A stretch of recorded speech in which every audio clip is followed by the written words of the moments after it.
नमो नमः मित्रों, मैं अंजू शर्मा संस्कृत जिम में आप सभी का स्वागत करती हूँ। तो हम लोगों की 8 बजे वाली कक्षा व्याकरण की जो चलती है, तो जितने भी मित्र हमारे लाइव जुड़ चुके हैं अपने मित्रों के साथ, वो लोग सभी वीडियो की लिंक को शेयर कर दीजिए, जिससे कि अधिक से अधिक लोग हमारी वीडियो के साथ लाइव जुड़ जाएं। साथ ही साथ कुछ हमारे नए मित्र भी हैं जो हमारी वीडियो के साथ लाइव जुड़े हुए हैं, जिसमें रूपम सिंह जी, संस्कृत सेवा, शशिधर मिश्रा जी हैं, संजय चौबे जी हैं, सुनील कुमार, नेहा त्रिपाठी जी हैं, ओम राघव हैं, पंपड़ी वर्मा जी हैं। तो आप सभी लोग प्रतिदिन वीडियो देखा कीजिए, और वीडियो आपको पसंद आती है तो वीडियो को लाइक अवश्य किया कीजिए। और जिन भी लोगों ने अभी तक चैनल को सब्सक्राइब नहीं किया है, कृपया सभी लोग चैनल को सब्सक्राइब कर लीजिए, जिससे कि मेरी आने वाली जितनी भी वीडियो हैं उनका नोटिफिकेशन आप तक समय से पहुंचता रहे और आप लोग कक्षा में लाइव जुड़ते रहें। तो जैसा कि हम सभी लोग जानते हैं, लोग चतुर्थी विभक्ति के सूत्रों का अध्ययन कर रहे थे, और चतुर्थी विभक्ति के सूत्रों में हम लोगों ने जो हमारे कर्मणा यम प्रति और चतुर्थी संप्रदाने क्रियया यम प्रति सोपि संप्रदान नमः स्वस्ति स्वाहा स्वधा अलम वसट योगाच, इन 4 सूत्रों का अध्ययन कर लिया था। तो आज हम लोग उन सूत्रों के अतिरिक्त जो हमारे सूत्र हैं उनका अध्ययन आगे करेंगे। तो हमारी विभक्ति है चतुर्थी विभक्ति, जिसका हम अध्ययन कर रहे हैं कारक प्रकरण में। तो चतुर्थी विभक्ति में हमने 4 सूत्रों का अध्ययन कर लिया, किंतु जो अंतिम सूत्र हमारा था नमः स्वस्ति स्वाहा स्वधा अलम वसट योगाच, इस सूत्र का तो हमने पूर्ण अध्ययन कर लिया था, किंतु इसमें एक शब्द जो था अलम, उसके विषय में मैंने आपसे कहा था कि हमारा जो एक वार्तिक है इससे संबंधित लिखा हुआ, उस वार्तिक का हम अध्ययन करेंगे कि अलम का जो प्रयोग है वो उस अलम का प्रयोग किस अर्थ में होता है। हालांकि हमने ये जान लिया था कि अलम का जो शाब्दिक अर्थ है वो होता है पर्याप्त, किंतु एक वार्तिक जो कि कात्यायन ने लिखा है, तो आज हम उस वार्तिक का अध्ययन करने के बाद जो हमारे आगे के सूत्र हैं उनके विषय में भी जानेंगे। तो हम लोग अपना जो वार्तिक है, वार्तिक को देखते हैं। जो कि हमारा वार्तिक है उस वार्तिक को जानते हैं। तो हमारा वार्तिक है अलम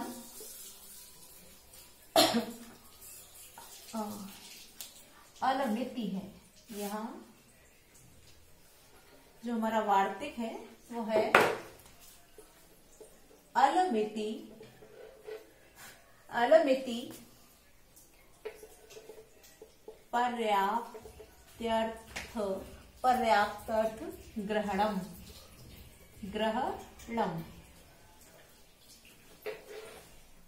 अलमिति पर्याप्त्यर्थ ग्रहणम। अब इस सूत्र, इस वार्तिक से ही पहले इसका अर्थ जान लेते हैं, तत्पश्चात हम जो इसकी पूर्ण व्याख्या है उसको करके और अगले सूत्र की ओर बढ़ते हैं।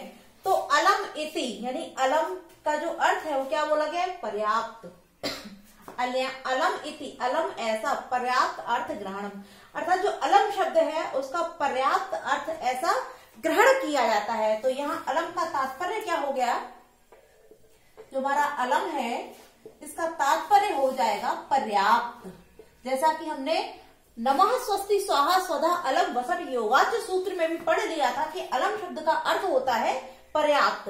साथ ही साथ यहाँ पर्याप्त के अतिरिक्त भी और अर्थ बताए जाते हैं, तो वह हमारे आ जाएंगे समर्थ, पर्याप्त, समर्थ और शक्त। अर्थात अलम को हम 3 अर्थों में प्रयोग करते हैं, पर्याप्त, समर्थ और शक्त। यदि हम देखें तो तात्पर्य तीनों ही शब्दों का एक ही होता है। अब इसकी जो लघु सिद्धांत कौमुदी हमारी पुस्तक है उसमें जो इसकी परिभाषा दी है, उस परिभाषा को भी हम देख लेते हैं कि इसकी जो परिभाषा है वो क्या है। तो हम उसको लिख लेते हैं, तेन दैत्येभ्यो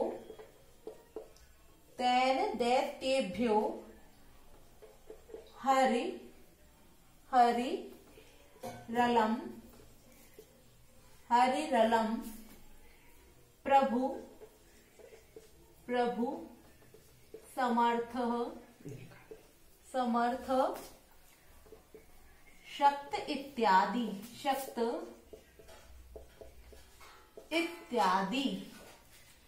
अब हम इसको देखते हैं कि तेन माने उनके द्वारा, दैत्येभ्यो हरि, उनके लिए, तेन उनके लिए, वैसे तेन तृतीय व्यक्ति है तो यहाँ तेन उसके द्वारा होना चाहिए, तो द्वारा, उसके द्वारा दैत्येभ्यो हरि अलम, दैत्यों के लिए हरि पर्याप्त है, प्रभु समर्थ है, शक्त है इत्यादि, ये इसका अर्थ हो जाता है। तो वही अर्थ है, हमने अभी बताया कि अलम का जो तात्पर्य है वो पर्याप्त, समर्थ और शक्त अर्थ में प्रयुक्त होता है।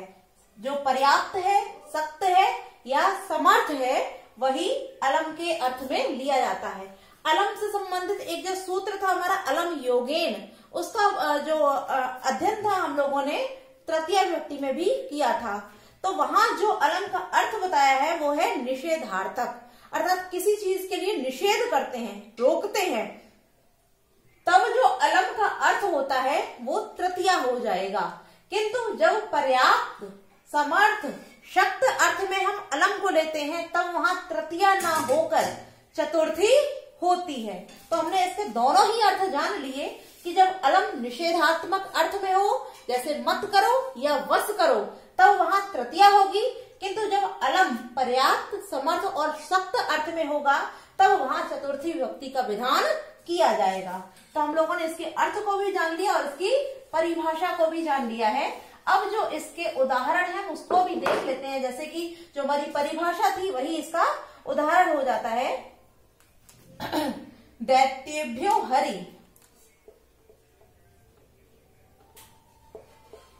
दैत्येभ्यो हरि प्रलम। अब हम इसमें देखते हैं कि ये इस उदाहरण में बताया जा रहा है कि दैत्यों के लिए हरि पर्याप्त है। यहाँ जो रा दिया, हरि र लम वो लिखा हुआ है, तो ये जो रा है इसके रा को तो यहाँ रा पे विसर्ग, हरि पे विसर्ग हो जाएगा और उस रा से निकलेगा अ, तो हमारा हो जाएगा अलम, अर्थात हरि अलम दैत्येभ्यो, दैत्यों के लिए हरि पर्याप्त है। ठीक है, तो ये क्लियर हो गया, क्योंकि हम लोगों ने कल ही इसका अध्ययन कर लिया था। कल की कक्षा में जो नमः स्वस्ति स्वाहा स्वधा अलम वसट योगाच सूत्र था, उसके अंतर्गत ही हमने इस सूत्र का भी अध्ययन कर लिया था। हमारा जो अगला सूत्र है उसके विषय में जानते हैं। तो जो हमारा अगला सूत्र है वो है रुच्यर्थानाम, रुच्यर्थानाम प्रीयमाणः,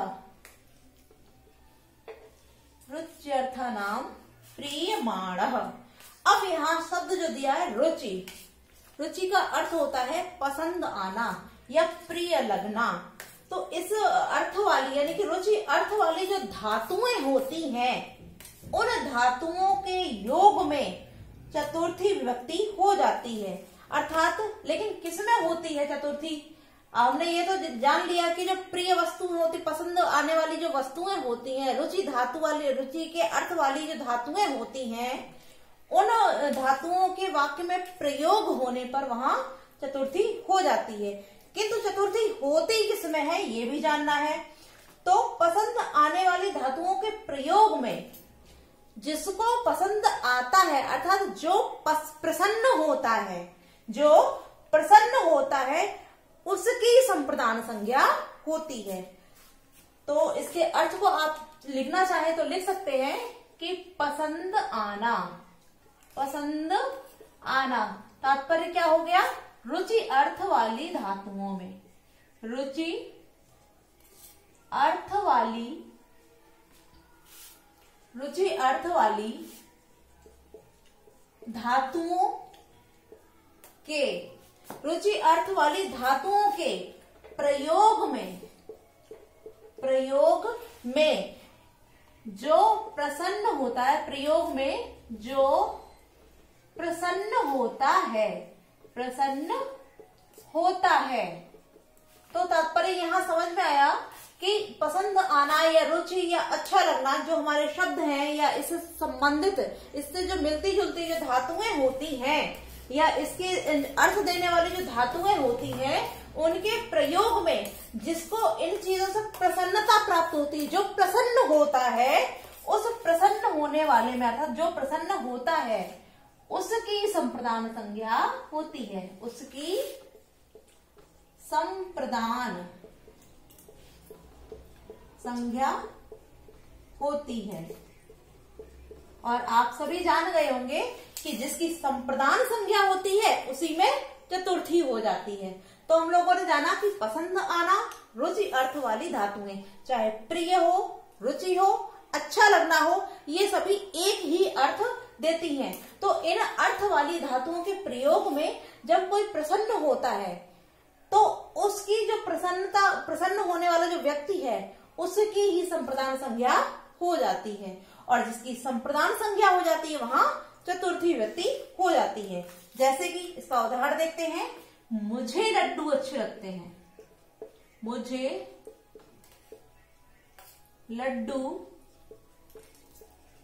अच्छे लगते हैं। मुझे लड्डू अच्छे लगते हैं। अब यहाँ मुझे जो है ये अस्मद का रूप है, अहम अवम वयम वाला, क्योंकि यहाँ उत्तम पुरुष है। मुझे जो दिया है वो उत्तम पुरुष का शब्द है और अस्मद के रूप है। अब क्योंकि लड्डू अच्छे लगते हैं तो अच्छा लगना, जैसे हमने बताया रुचि अर्थ वाली धातुओं, अब यहाँ रुचि वाली धातु प्रयोग हो गई अच्छा लगना। अब लड्डू अच्छे लगते हैं, लेकिन कौन इन लड्डुओं से प्रसन्न हो रहा है? तो यहाँ जो शब्द हमारा दिया है मुझे, तात्पर्य जो मैं हूं, जिसको अच्छे लग रहे हैं लड्डू, तो प्रसन्नता किसको प्राप्त हुई? मुझको। तो मेरे प्रसन्न होने से जो अस्मद रूप है इसी में चतुर्थी हो जाएगी। और जो मुझे है इसका अस्मद का जो चतुर्थी व्यक्ति होता है, क्योंकि यहाँ मुझे एक वचन में प्रयुक्त है तो चतुर्थी का यहाँ एक वचन ही होगा। तो यहाँ क्या हो जाएगा? अस्मद का चतुर्थी एक वचन का जो रूप है वो हमारा मह्यम बनता है। तो यहाँ जो हो जाएगा वो होगा मह्यम। और लड्डू की होती है मोदक, तो मोदकम। मह्यम मोदकम रोचते। मह्यम मोदकम रोचते। इसी प्रकार का एक उदाहरण और है, हम उसको भी देख लेते हैं। तो दूसरा जो हमारा उदाहरण है वो है हरि को भक्ति अच्छी लगती है। भक्ति अच्छी लगती है। हरि को भक्ति अच्छी लगती है। अब यहाँ जो दिया है हरि, हम यहाँ भी देखते हैं कि हरि को भक्ति अच्छी लगती है। अब यहाँ भी हमारी रुचि अर्थ वाली धातु आ गई, अच्छा लगना, प्रिय लगना, रुचि होना। तो यहाँ रुचि अर्थ वाली धातु आ गई है। तो इस धातु के अर्थ में जिसको प्रसन्नता प्राप्त हो रही है, अब प्रसन्नता यहाँ किसको प्राप्त हो रही है? तो जिसको प्रसन्नता प्राप्त हो रही है वो कौन है यहाँ पर? हरि। क्योंकि भक्ति अच्छी लग रही, लेकिन किसको? हरि को। तो हरि को भक्ति अच्छी लगने के कारण जो हमारा हरि है इसी की चतुर्थी हो जाएगी, अर्थात इसी की संप्रदान संज्ञा हो जाएगी। और जब संप्रदान संज्ञा हो जाएगी तो इसी में चतुर्थी विभक्ति का विधान कर दिया जाएगा। तो हमारा जो हरि है इसमें चतुर्थी लगाएंगे तो क्या हो जाएगा? हरे भक्ति, तो भक्तिम, हरे भक्तिम रोचते। हरे भक्तिम रोचते। तो आपने सूत्र भी पढ़ा और उसका उदाहरण भी। तो उदाहरण से जब हमने सूत्र की पूर्ण व्याख्या की तो आप सभी का ये सूत्र क्लियर हो गया होगा। तो अब हम अपने चतुर्थी विभक्ति के ही जो हमारा अगला सूत्र है उसकी ओर चलते हैं, क्योंकि हम लोगों ने अभी तक चतुर्थी के कई सूत्रों का अध्ययन कर लिया है और जो बाकी के सूत्र हैं उनका भी अध्ययन करते हैं। तो जो हमारा अगला सूत्र है उसको देखते हैं। धारे रुत्तमर्णः। धारे रुत्तमर्णः। अब यहाँ क्या दिया? यहाँ एक धातु दी गई है, धारी। धारी माने होता है धारण करना, उधार लेना या किसी से कर्जा लेना। धारी अर्थात धारण करना। किसको धारण करना? किसी दूसरे की वस्तु को धारण करना। तो वही अर्थ हो गया। अब दूसरे की वस्तु को धारण करना, साथ ही साथ हमारा शब्द दिया उत्तमर्णः। उत्तमर्ण क्या? उत्तमर्ण कहते हैं जो धन देने वाला होता है, जिससे हम कोई वस्तु उधार लेते हैं या कर्जा लेते हैं, उसको हम बोलते हैं साहूकार। तो जब हम साहूकार इत्यादि से कोई वस्तु उधार लेते हैं, तात्पर्य ये कि साहूकार की वस्तु को धारण करना। तात्पर्य, जब हम साहूकार की किसी वस्तु को धारण कर रहे हैं, तात्पर्य उधार ले रहे हैं। तो यहाँ वही शब्द हो गया कि धारण करना किसको, जो साहूकार है उसके धन को धारण करना या उसकी किसी वस्तु को धारण करना। तो जब उत्तमाण जो व्यक्ति होता है उसमें क्या हो जाती है, उसी की संप्रदान संज्ञा हो जाती है। तो इसके अर्थ को भी हम जान लेते हैं, क्योंकि हमने अभी आप सभी को बता दिया, यहाँ एक धातु दी गई है, वो धातु है हमारी धारी। धारी, और धारी का जो अर्थ है वो हो जाता है धारण करना। धारण करना, धारी का अर्थ हो गया धारण करना। तो आगे क्या है, धारण करना। धारी, धातु के प्रयोग में, धातु के प्रयोग में उत्तमर्ण। उत्तमर्ण, अब आप लोगों ने कभी अधमर्ण भी एक शब्द सुना होगा। अधमर्ण होता है एक उत्तमर्ण। तो उत्तमर्ण वो होता है जो धन को देता है, और अधमर्ण वो होता है जो धन को धारण करता है। तो यहाँ उत्तमर्ण की बात हो रही है, अर्थात जो ऋण देने वाला होता है, तात्पर्य साहूकार। उत्तमर्ण की संप्रदान संज्ञा, संप्रदान संख्या हो जाती है, हो जाती है। तो हमने क्या जाना कि जब धारी धातु का प्रयोग किया जाता है तो उसमें जो उत्तमाण होता है, अर्थात जो धन को उधार देने वाला व्यक्ति होता है, उस व्यक्ति की ही संप्रदान संज्ञा हो जाती है। और उत्तमाण भी मैंने आप सभी को बता दिया। उत्तमाण कौन होता है, जो ब्याज देता है, साहूकार इत्यादि जो होते हैं वही उत्तमाण होते हैं। अब जैसे जो इसका उदाहरण है वो देख लेते हैं। देवदत्त, देवदत्त के 100 धारण करता है। देवदत्त के 100 धारण करता है। अब यहाँ हमने देखा कि धारण करता है, धारी धातु भी आ गई, और जो उत्तमाण है, क्योंकि देवदत्त के 100 रुपए है, उसको कोई व्यक्ति धारण करता है, तो देने वाला कौन हो गया, देवदत्त। तो जो संप्रदान संज्ञा होगी वो किसकी हो जाएगी, देवदत्त की। तो क्या हो जाएगा इसका, देवदत्ताय। जिस प्रकार राम के रूप चलते हैं तो रामाय हो जाता है चतुर्थी एकवचन में, उसी प्रकार हो जाएगा देवदत्ताय। 100 का हो जाएगा शतम, और धारण करता है तो धारयति। देवदत्ताय शतम धारयति, तात्पर्य देवदत्त के 100 धारण करता है। कोई व्यक्ति है जिसने देवदत्त से 100 रुपए उधार लिए हैं, तो उसने देवदत्त के 100 रुपयों को धारण किया है। तो यहाँ जो देवदत्त है वह उत्तमाण है और धार धातु आई है, इसलिए यहाँ देवदत्त उत्तमाण होने के कारण उसी की यहाँ संप्रदान संज्ञा हो जाएगी। ठीक है, आप सभी का ये वाला सूत्र भी क्लियर हो गया होगा। हम चतुर्थी के ही अगले सूत्र की ओर बढ़ते हैं।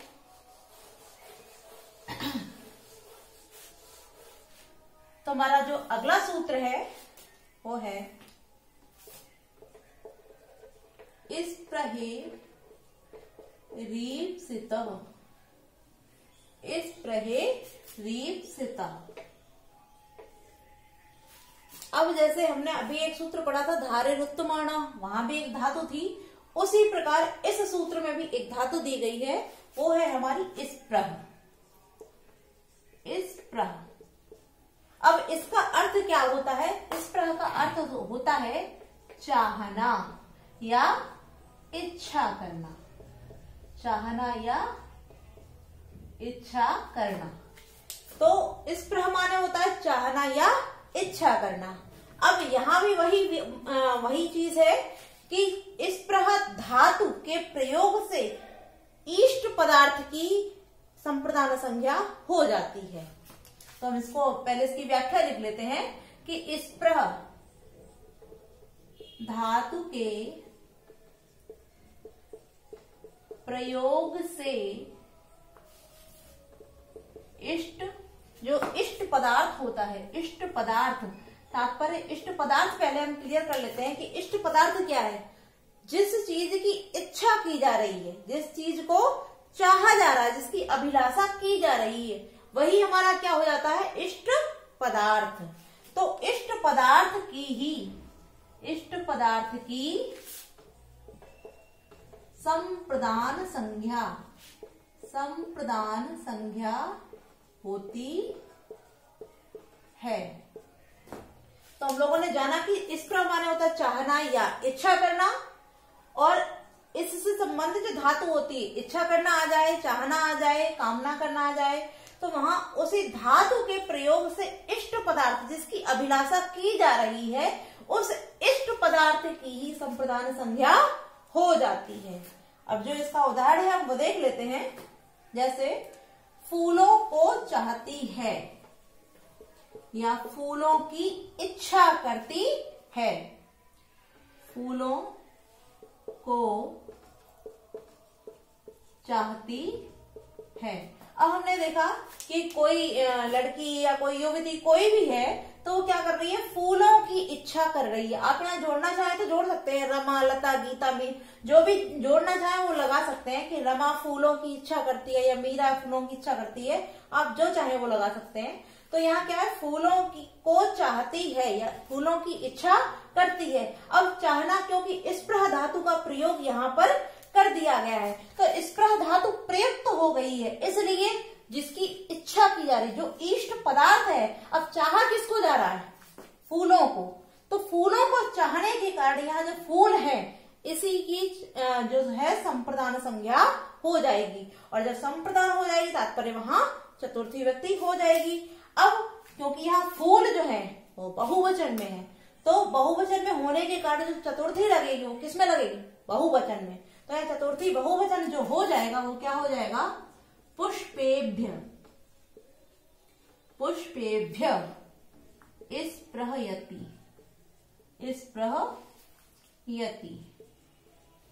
तात्पर्य फूलों को चाहती है। आप लोग एक उदाहरण और देखना चाहें तो वो भी हम देख लेते हैं। जैसे मीरा कृष्ण को चाहती है, मीरा कृष्ण को